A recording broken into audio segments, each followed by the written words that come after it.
Joining me now is Austin Krell. He covers the 76ers pretty closely and also the NBA at large. Austin, thanks for being with me. It's the offseason, but certainly no shortage of topics to talk about. Austin, I know that you wrote a long-form piece on the future of James Harden. Is this a long-term union that he's built with the Sixers, or do you see this going another way? By all accounts, it sounds like the acting belief is that it's not a matter of if, it's just a matter of when they sign the contract and what happens. Every report out there suggests that he's going to opt into the $47.4 million option he has for this season. That would, assuming that is the case, the Sixers would be about $4 million below the tax apron, which would further hamstring them if they cross that line. And it would basically say that all they have left for this season is veteran minimum contracts and taxpayer mid-level exception. So I think in the Sixers' best interest, James Harden, takes 7 or 8, 10 million less this year, opts out obviously, then and resigns on a 3-year deal or a 4-year deal, maybe as incentive for him to say, I'll take less money in the first year, maybe add another year on to the end of that deal, just to say, like, we'll give you some more long-term security, another year of income, but we need you to take less money this year so we can move some things around. But as of now, all the reports say option for $47.4 million and then a 2-year extension off of that. I think that the key to watch is James Harden can earn the max amount of money in years 2 and 3, or the 2 years of the contract after the option by waiting till August 10th. If you wait till August 10th, he can get a maximum of 8% annual raises on the first and second year after the option is passed. So if you can wait till August 10th for that, if he signs before August 10th, he's looking at 5% raises annually on those 2 years. So there is incentive for this thing to drag out a little bit and wait the 6 months since the trade to get to August 10th before he signs a long-term extension. And in your opinion, is that ultimately what's best for the Sixers as a whole, to sign him to a long-term deal? I think it kind of depends on which way you look at it. Like, I'm someone who believes that James Harden is still, an all-star level player, even as he slowly slowly seemed to regress last year. He still averaged 20 and 10, and that was the only player in the NBA to average 20 points, 10 assists. So still an all-star level player. Also, level players get max money. That's just the nature of the business. So, I think it is in the best interest to have that guy there, because what happens if he finds in his old form and returns to that player? Then you have a guy who is a perennial 30 points per game scorer next to your MVP candidate. And then you're really a threat in the East. It's interesting. He seems to kind of vacillate back and forth from being hyper motivated, hyper fit, incredibly efficient, and then have these off periods where you might not see the kind of productivity that you would expect from a player as talented as he is. Is he the sort of player in your mind that needs to be potentially motivated by salary, contract? I mean, from covering the team and getting to know him, what will it ultimately take to make this a successful situation with the Sixers?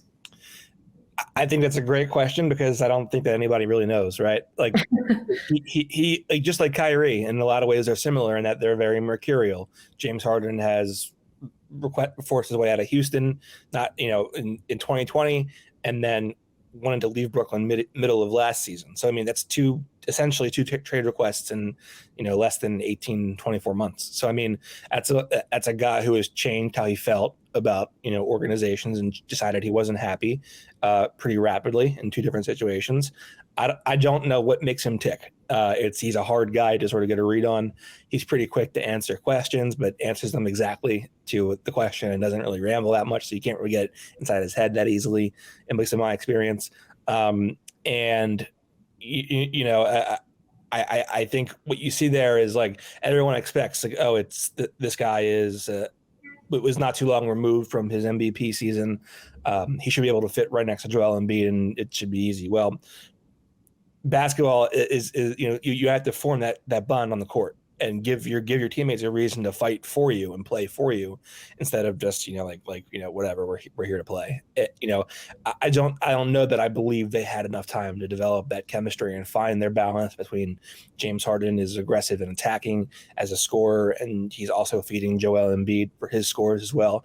And I think when you try to find that balance and you're trying to move it so quickly, someone is inevitably gonna be on the end of the stick that has the imbalance. And I think James Harden, he was trying to force feed Joel Embiid, who was the best player on the team, but Joel was injured, and that's where you get sort of a lot of